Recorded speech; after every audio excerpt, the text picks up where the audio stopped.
Now on UK Health Radio, treat yourself to an upgrade. Pack away your low self-esteem. Leave behind that empty feeling. Stow your fears and doubts in the overhead locker. And go from stress to authentic success with Danielle Sachs.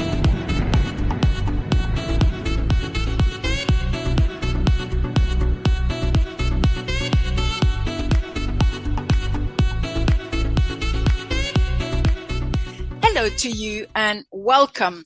Welcome from an amazing blue sky here in Belgium. And this week we've had the most gorgeous weather, cold, crispy air, but a beautiful blue sky, which means that we have and the light and the gorgeous oxygen for our lungs.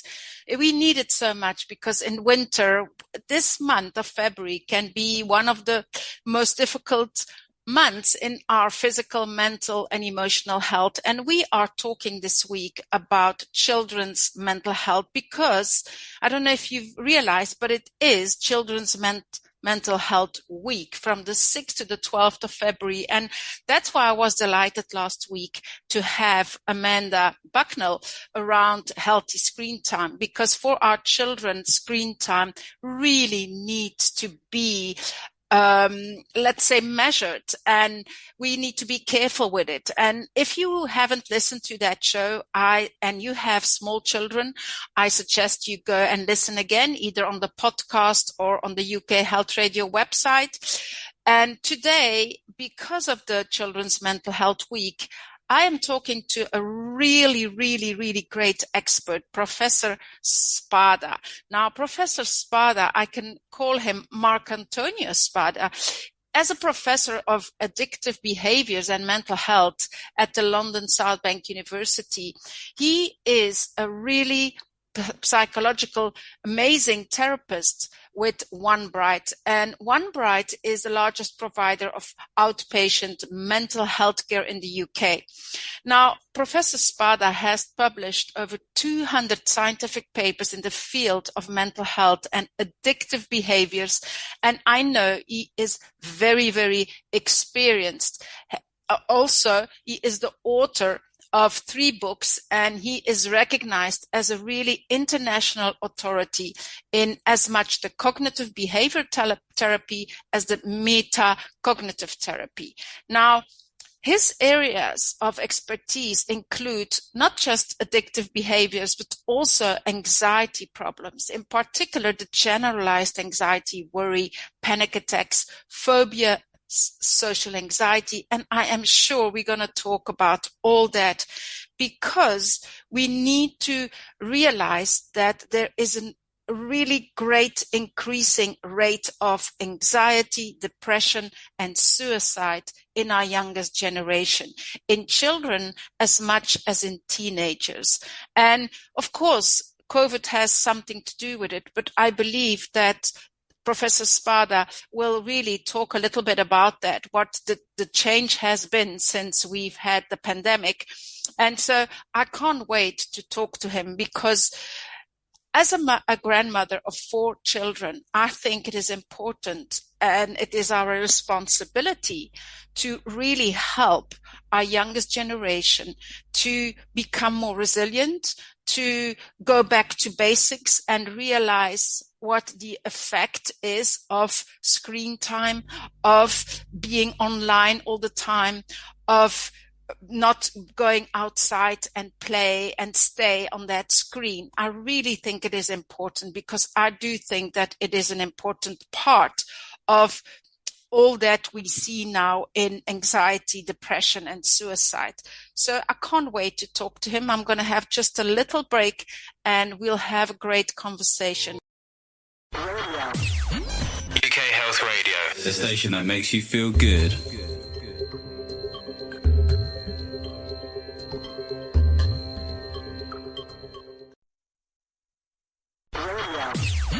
UK Health Radio, the station that makes you feel good.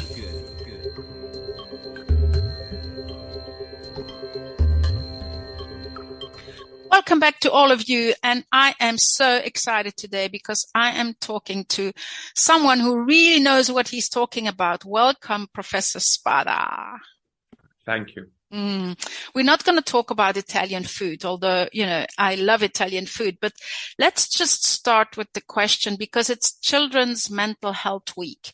So can you tell us what has motivated you or which direction you took from as a youngster to bring you today to the professor that you are, specialized in mental health around children and adolescents? Yeah. So let's begin by saying that my expertise is mainly with adults, but I've recently done more research with younger people. It's a complex and long journey that brought me to researching mental health and practicing in mental health. And I guess more recently, so I would say over the last 5 to 10 years, what's made me more aware of the importance of focusing my academic attention on young people has been the emergence of social media and its impact on the mental health of young people. So I started. Have you experienced that in your own life? With my own children? Yes. Not really, because I followed certain procedures to fundamentally protect them from social media until they reached an age where they would be capable of regulating themselves better. Great. Well done. Congratulations. I wish every parent could do that. But with your knowledge and expertise, it's only logical to ask that question, how you did it in your own life. So tell us a little bit about mental health in young people, children, adolescents. What is going on there? So I think that if we look at the development of mental health problems over the last 30 years, things have not got better. They've got worse, and maybe we'll be able to talk about it later, but they've got a lot worse following the last 3 years and the way the pandemic was managed. I like to make this clear. The pandemic does not have necessarily a direct and significant effect on mental health. It's the way it's managed through social changes, lockdowns, closure of schools. That's the way that mental health may be impacted.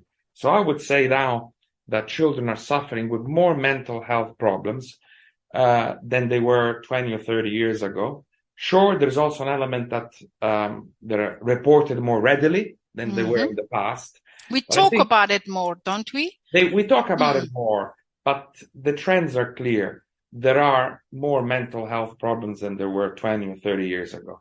And there are a number of reasons for this that might explain this increase. And one of them is the self-reporting issue, but there are many others that are to do with the worsening of aspects of our life, basically. And the pressures and the pressures on adults, which makes children suffer, I suppose, So tell me a little bit, what can affect the mental health of a child? So many factors can affect the mental health of a child. I would start with very basic things. So we need good physical health when we're young. We need to eat well and a balanced diet. We know how diet affects mental health. We need to get regular exercise. Someone were to ask me, what's nature's antidepressant? I would say it's exercise combined with diet. We need to have the freedom to play, and some of this has been lost. And it's not only been lost because schooling may have changed and become very sort of assessment oriented, but it's also been lost because we don't have the same extended family and social networks that we used to have.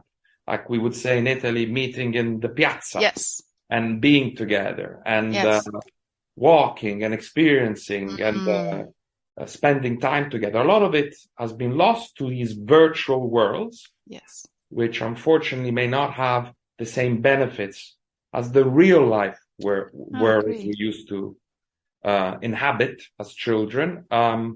Being part of a family is also very important, and many families have been disrupted or destroyed. Yes. Structures. Going to school is extremely important, and obviously the healthier the school environment, the better. But being with people is fundamental, and taking part in what I would call local activities, community. So my children grew up with a community around them. When they walked to school, they would know all the shopkeepers. They would have local friends. They would meet in the park, waste in inverted commas time, have fun. So if we start to take away all these aspects that I mentioned of life as a young person, we're likely to engender psychological distress. And can you tell me what that stress causes? What kind of mental health disorders or problems? I know about anxiety is a big one. What other? There's anxiety. There's panic attacks. Fundamentally five. I prefer to call them psychological problems rather than disorders, and the reason why is that many people might not fit the clinical actually to explain it more clearly, people might not meet the clinical threshold of having a disorder. Yes. Okay, not many necessarily do, but the majority might be on that continuum where they have some elements of that disorder. And I would say that depression, so low mood, affects many young people today. Teenagers in particular. And again, depression is linked to lack of physical exercise, lack of social networks, poverty, etc. Self-harm has become very common, even amongst very young people. So why? Because they might experience disturbing emotional states and they're attempting to distract themselves or sort of think less of what is upsetting them, and self-harm is a short-term means of doing that. There is a big and sort of marked emergence of worry. Yes. So the tendency to overthink about the future. What if A then B? What if B then C? What if C then D? Yeah. Which is linked, as you said earlier, Danielle, or you intimated, to a change in society. So childhood is much less carefree in a way than it used to be. And also worry is fueled by social media and by constantly making comparisons with others. Oh, they look. A child shouldn't worry. I mean, a child should not worry. A child should not worry unless there are, in inverted commas, good reasons for that. There have been separation, divorces, loss, and therefore a child might sort of inadvertently move into a worry state. But for most people of my generation and previous generations, unless there were wars or big events, childhood should have been worry-free rather than a constant comparison with others, constant concerns about achievement, etc. And I was very impressed when my son turned around and said to me, "Listen, Dad, I want to have a childhood, right? So I'm not going to think too much about achievement yet, and I'll see what happens." Okay. Wow. So for me, that was a very healthy response, and I resisted any attempt at saying, you should be thinking of what you will be doing, etc. It's more important that you have some form of youth and childhood. And play, like you said, play and fun and connection with nature and with your peers without worrying. Exactly. And I have actually endorsed this attitude. So over the years, I have talked more with my children about the value of what they do, the effort they put rather than outcomes. Yes. And so the answer will sometimes be, well, I will now, go and, in inverted commas, have fun for a protracted period of time. It might result in some delays in homework. It might result in, but it's important to me. And so I've embraced that. Let's focus more on the quality of what we do rather than outcomes, because psychologically that is much better. In terms of returning to your original question, so we talked about depression, self-harm, generalized anxiety, which is the fancy term for the tendency to worry. There are probably another two areas that have emerged in terms of sort of psychological distress in children. One of them is trauma. We're more aware that children can be traumatized quite easily, and it was something brushed under the carpet, maybe in the past, or not acknowledged. And also attention deficit problems. Yes. Bring us back to the presence of gaming, the presence of social media that may be affecting the way. There's a link there. Yeah, the way young people can sort of hold on to their attention, to their capacity to attend for a prolonged period of time. Again, from my generation and before my generation, we wouldn't have had these distractors of technology. We would have had to read for prolonged periods of time, concentrate, go to libraries, find our own information. If all this is taken away as a challenge, we may find it difficult to attend to homework, to tasks, because there's always a distraction available. Of course. Yeah. There's triggers everywhere. Everywhere. And it's interesting. I heard this morning that I think at Manchester United Stadium, they're now going to prevent people from using their mobile phones during the match. Hallelujah. Hallelujah. So that they're allowed to be in the present moment, in a flow experience at the stadium, rather than checking, I don't know what, useless message on their phone that will distract them from that experience. Totally agree. It's like people taking photographs at an event, at a concert or whatever. They're taking photographs instead of listening and experiencing the event, like you say. So going back to my son, he does not allow any photograph taking at the stadium when we're together. And he doesn't allow the use of a mobile phone because he believes that it takes away from the genuine and authentic experience of being in the stadium. Yes, I agree. So how do we help those young people regarding those mental health challenges? So now, as parents, there is a limit to what we can do if the mental health problem is very entrenched and complex. But I would say amongst the most important thing we can do is to listen to children. Talk and take seriously their feelings. So they feel heard and seen and understood and ask and inquire about how that feels, their lived experience. So I grew up in a country, Italy, that appears from an external point of view quite soft and welcoming and caring, and it is. I think people in Italy are very loving and caring, but the parenting was on the hard side of the spectrum, especially in Rome, where I came from. It was very much about task, goals achieved. It was quite harsh, and there wasn't much discussion about feelings, believe it or not.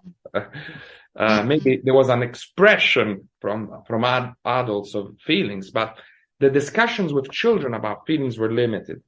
And on the one hand, that is good, because you're sending a message to a child that they've got to control themselves, they've got to be strong.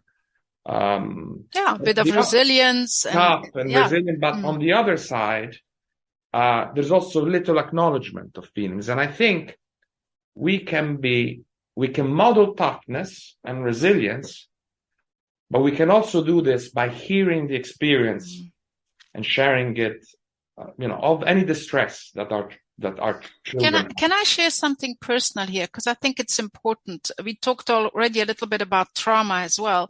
I lost my little brother when I was 5.5 years old. I went to school, and when I came back for lunch, he was gone. He died at 6 months of cot death.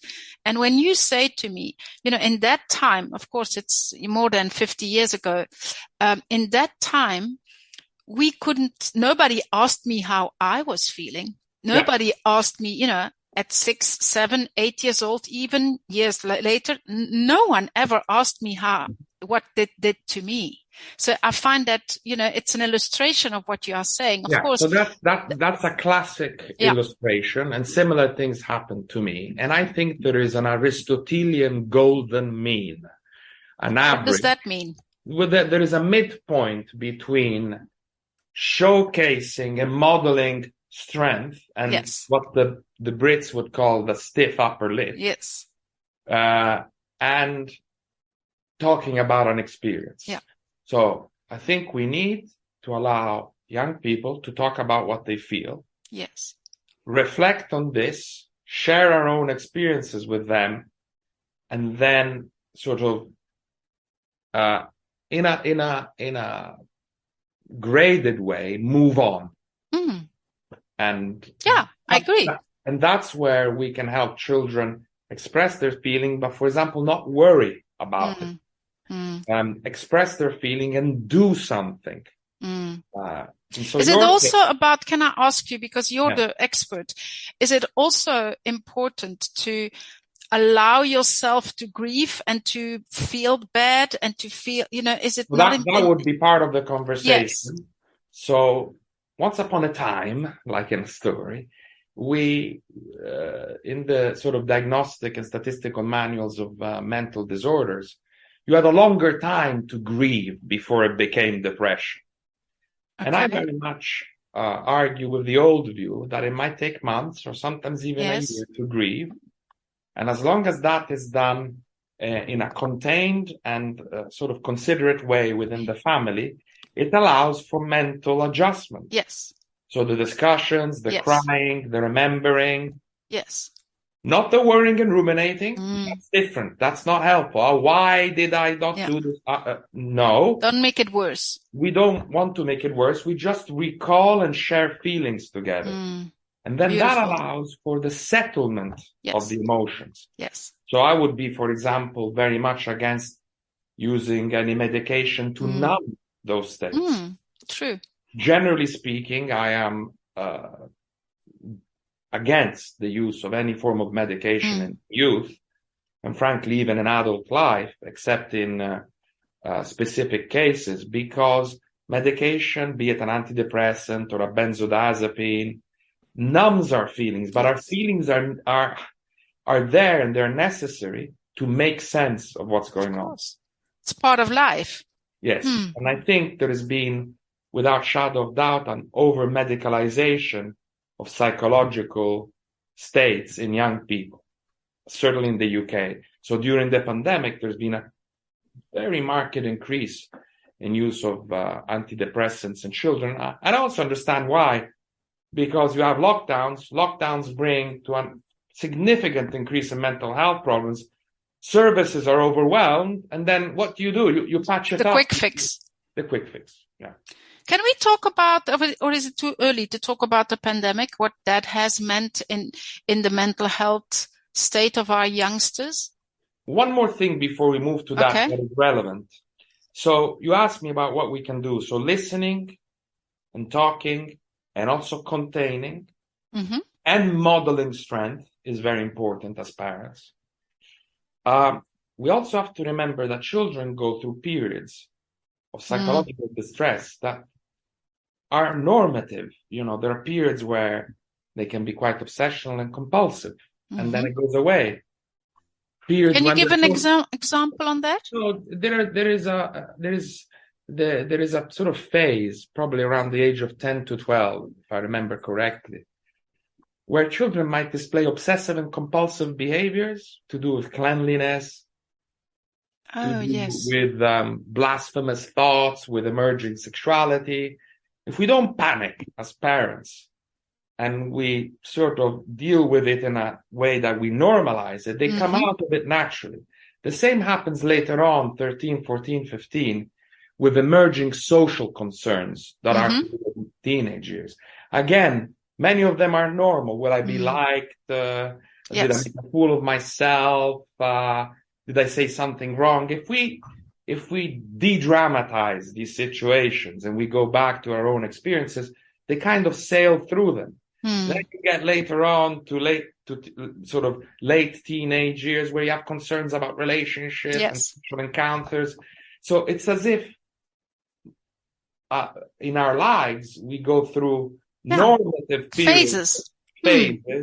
And if we manage them well, co-manage them with the children, then what happens is that they don't become stuck as proper psychological problems. I agree. So it's the same with adults, really. And the same with adults. So where adults might experience a problem later on, it's really about understanding that if we tweak the way we react to the problems we've experienced, we're not going to stick. Sorry, these problems won't stick. So there was a period where my daughter, maybe when she was 9, 10, or 11, was worrying quite excessively. What if A, then B? What if B, then C? What if C, then D? What if D, then E? And so we went through it. I said, look, it's quite normal. You're going from primary to secondary school. There are certain techniques you can use. We've all had this. And it's about how are you going to manage it? Yes. Okay. And with a little bit of help, and obviously I've got the technical skills to help her, she got out of it. And now you have an 18-year-old who either problem solves, sticks it in the diary to come back to it later, or is aware that she can't do much, but she's not going to worry. Are you saying, because I find this very interesting, are you saying that, like, for example, in schools or parenting or whatever, we should give more self-management tools to children? Danielle, that would be the key to solve the vast majority of mental health problems. So if you said to me, what are the 2 key things we could do to solve mental health problems in the long term? I would say, first and foremost, reduce poverty and socioeconomic inequality. Yes. Okay? Because that is the main driver of mental health problems. And that's a world problem. I mean, that's a huge global problem. Over the last 40 years, there's been a widening gap between those who have and those who have not. Yes, I agree. That is the key engine of psychological problems in my mind. And that's what the evidence will say. And the second thing to do is preventative work with young people that centers on the importance of behavioral activation and exercise, the interruption of worry and rumination, the limited use of technology, the strengthening of social bonds. If we do this with 7, 8-year-olds, or even earlier, 5-year-olds upwards, so when they sort of move away from paternal and maternal care into starting to being in wider social networks, if we did that, we would reduce incredibly the number of psychological problems that we would have to deal with as adults. So it's about stress management, really? Stress management, psychoeducation. Oh, that's normal. Oh, I'm really, really anxious about talking in public. Why shouldn't you be? Yeah, of course. You're 12 and you're instead of making it a drama. Yes, I agree. Yeah. What do you do? What do you do when you're, I avoid giving talks, or I spend a lot of time thinking about how I looked? Well, that's the problem. Not the original anxiety of giving the talk. That's nothing in a way. That's what we all had. I'm so glad you say that, because it's a real truth that for me, you know, it's really interesting. So, so we talked about a few things here. Because we all know with the pandemic, Professor Spada, I mean, we all know that something happened there that, you know, the management of the pandemic, we talked about before the interview. Tell us something. Yeah. What is your view on this? That's the right word to use. We had a pandemic, not really quite sure how long it lasted and how long it qualified as a pandemic, but that's not my area of expertise. So when people talk about the pandemic impacting mental health, I would say that that's not the correct model. I would say pandemic, management of pandemic, impact on psychological distress in young people. So had we not shut the schools, had we not locked down people, had we not terrified them in an intermittent way for months, maybe years, we would have certainly, without shadow of doubt, and I talked about this in a meeting with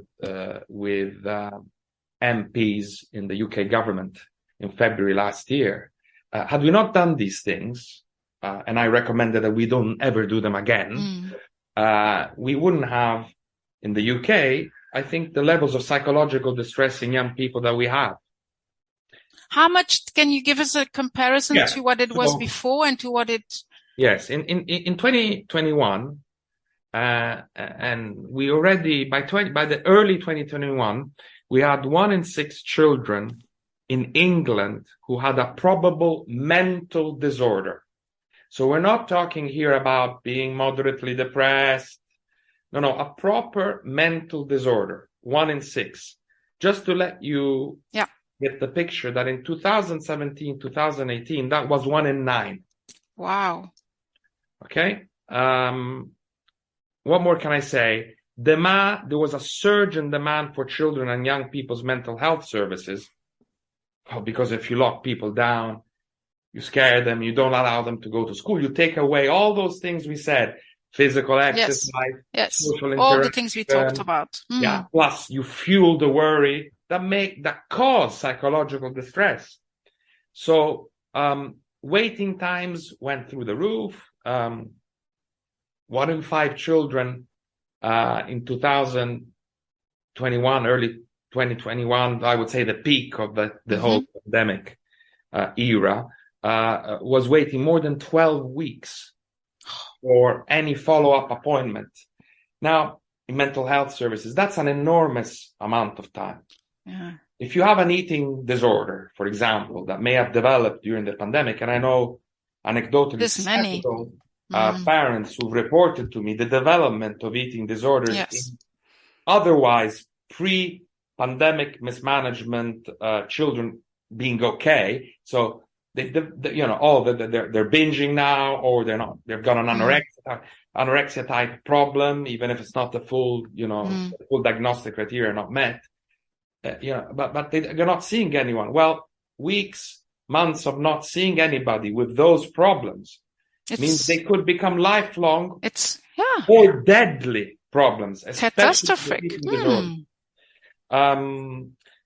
So I think in the UK, if I remember correctly, the number of children waiting to start treatment quadrupled from 2019 to 2021. Quadrupled. Okay, and this is official data published by one of the government units that I was looking at yesterday in preparation for today. And also what we've seen in the UK, but it's the same in Italy and France, as I talk to my colleagues that look at this data. Children and young people, so under the age of 19, have increased in vast numbers in their attendance of accident and emergency, with a primary problem that is a mental health problem. So not necessarily reporting broken arm reporting all sorts of fully fledged psychiatric problems, and sort of blocking, creating a blockage in the accident and emergency services. And this happened in the UK. It's probably getting a little bit better now. There'll be data coming out, but the main issue with all this is that if psychological problems are engendered because of certain management of pandemic choices that have been made, it's not that these problems just go away. No. Because we reopen. We come back to normal life. No. For many, these might end up becoming lifelong problems. And the other area that I was particularly interested in terms of research, and I published a lot of scientific papers during the pandemic with respect to adults. But one particular area that I was concerned about is the development of health anxiety and obsessive-like problems in the future because of the fear engendered during the pandemic. Yeah. Don't touch that. Clean your hands. Oh my God, the virus might kill you. Even if the data showed very clearly that probably under the age of 60, even at its peak, the virus had, okay, let's be more conservative. Under the age of 30, even at its peak, the virus was almost of no threat to anyone young, especially under the age of 19. So teenagers all the way down. Yes, to I agree. So, however, the messages were that it was a massive threat. And what we've seen in some studies is the emergence of health anxiety and obsessional behaviors. Now, what happens with these anxiety problems is they may lay dormant for many years. So the 3, 4, 5, 6-year-old is scared very badly during the pandemic, probably for no good reason. Okay. And then it's dormant. And then when they're 14, 15, 16, they suddenly develop panic attacks or health anxiety, and they don't remember why. Yeah. Why That's the little trauma of the, we call that sometimes a trauma with a little T. Pre-verbal, so below the age of 10 or 12. They don't remember why it happened. And the same happened to me when I was around 16, 17 or 18, and I was very, very athletic in a sense, doing sports all the time. So maybe I shouldn't define myself as athletic, but certainly engaged in sport 15, 20 hours a week. I suddenly developed concerns about my health surrounding, can't remember, cardiovascular or breathing problems. And I asked myself later on why. Well, in the mid-70s, when I was 5 or 6 years old, my father had some issues surrounding the heart, and became very concerned. And then we ended up finding out that it was a bit of a mixture of a heart problem, when reality became panic type attacks. I probably witnessed all that. Unconsciously, you took that in. Took that in. It became dormant. And then in 1985, 86, when I was, playing tennis 5 hours a week, football 10 hours a week, and then suddenly it came back. Yeah. And I was thinking, what is this about?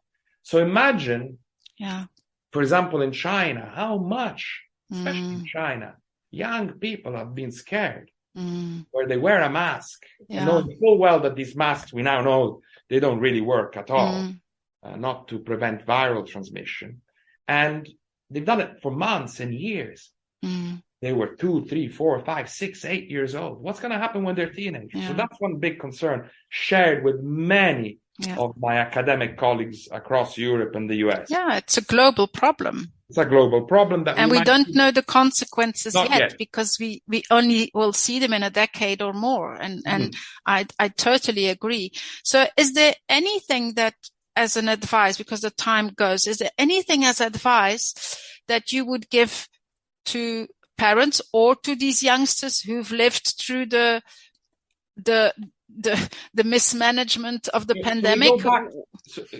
So we go back to what I said earlier, that protects us.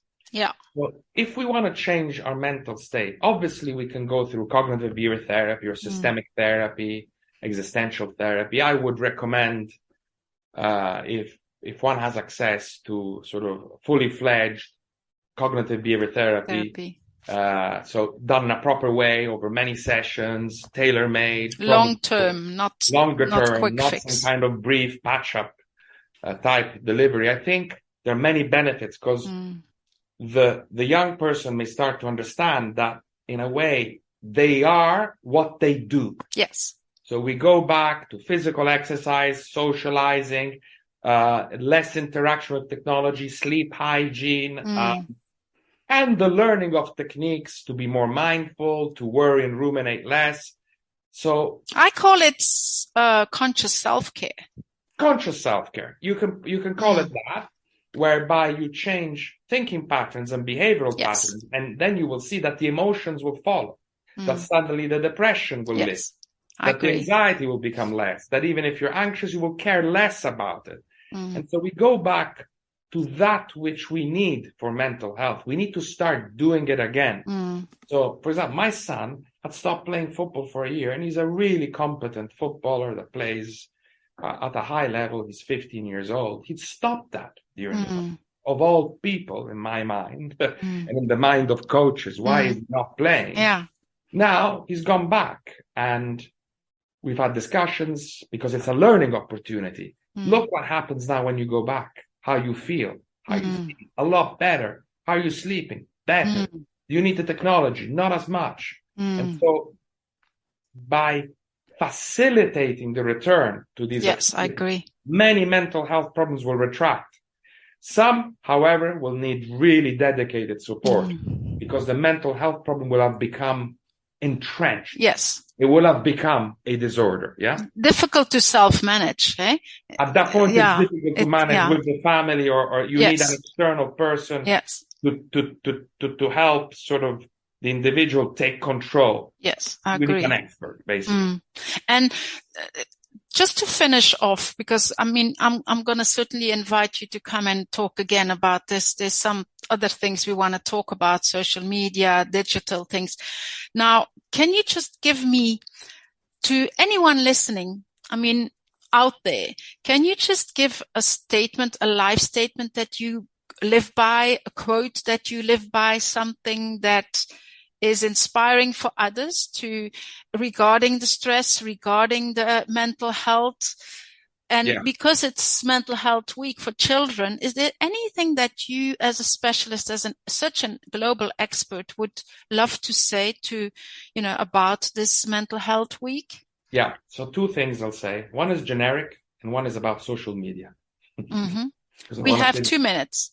Yeah. So one is that the difficulties in our life are not about the emotions we experience.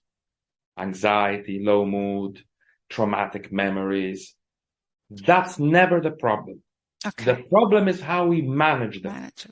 And we learn to manage them well and effectively, or not in a helpful way, a lot through parenting. What are these management strategies? Avoidance, rumination, worry, checking. So emotional states and distress, normal for all of us. The management system needs to be changed. And my second point, because I am doing a lot of research on social media, involved in developing and recommending guidelines for young people, and this will be a scientific paper that will come out with many other of my colleagues in pediatrics, which is a big group, which is this. Social media as constructed today, and with the business model it has behind it, which is in a way to make us use it more, should not be put in the hands of children before the age of 13. Wow. Until the brain is sufficiently developed to be able to understand right from wrong, useful from not useful. And that's what I did with both my children. They had no access to social media until the age of 13. And frankly, now, and they're older, they do not use social media. I so find this intriguing. Thank you so much for this conversation. And I'm sure I hope and I trust that you will be available again to talk a bit more about these things. Thank you so much, Professor Spada. I'm going to just take a little break and come back just now. UK Health Radio, the station that makes you feel good.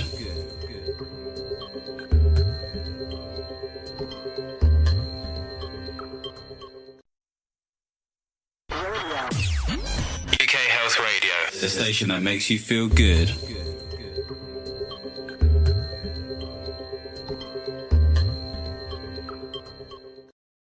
Thank you so much for listening in to this whole interview, an amazing interview.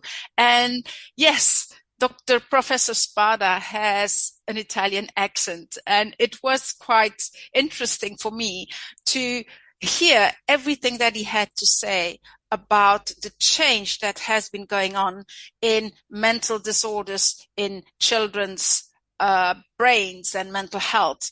Now, I was really, really shocked by the figures that he was giving us.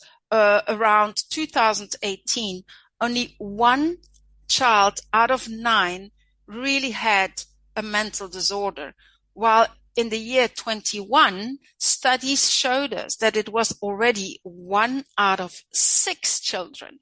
And we all know that it has quadrupled, like Professor Spada was telling us.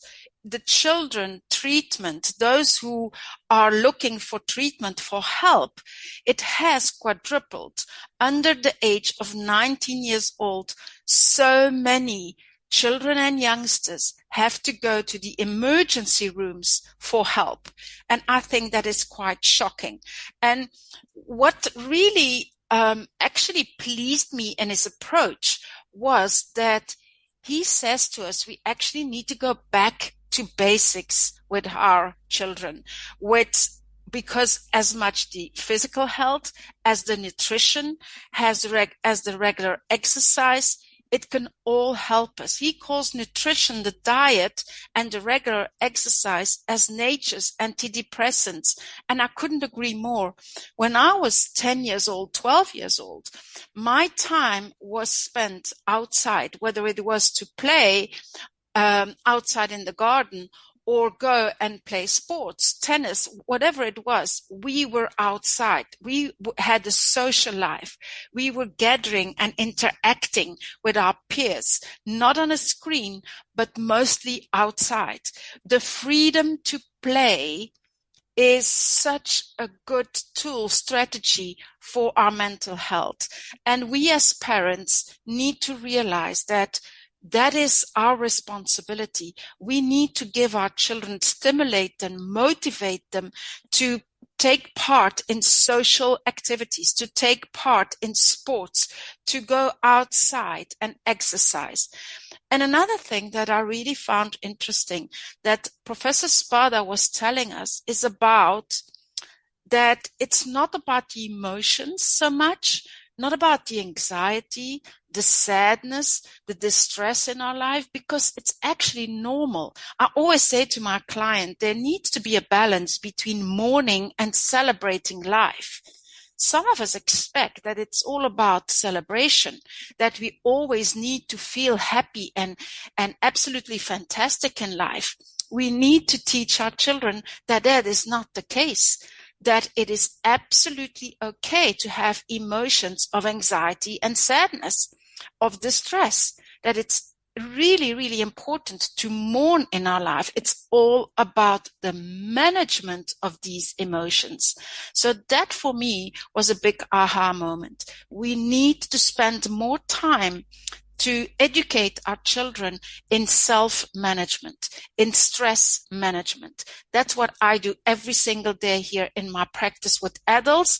And after this conversation, I realized how important it is that we teach exactly those same tools to our next generations, like children and teenagers. So also, he just touched on it, and I'm not going to say too much about it, because we agreed that I would invite Professor Spada again in a few months' time to talk about this. But the importance of social media in our youngsters' lives is so important regarding their mental health. And he suggests that in studies, it has been shown that because social media is a business model that actually makes us use it more and more and more. And we need to know that we cannot let children before the age of 13 use social media. And I know there are children there of 8, 9, 10 years old who are all day weekends on social media. Because why is that? Because he says before the age of 13, it is too difficult for them to make a difference between the right and the wrong, to see the difference between the useful and the not useful. So I'm taking that away from this conversation, and I'm sure we're going to talk about that in the future. But for now, please realize that our children need to go back to basics, need to go back to play, to get dirty, to go in nature, in the mud, construct camps in the garden, whatever it is, but let them go back to basics. I think that was a really great conversation. I trust I will see you next week. Bye-bye for now.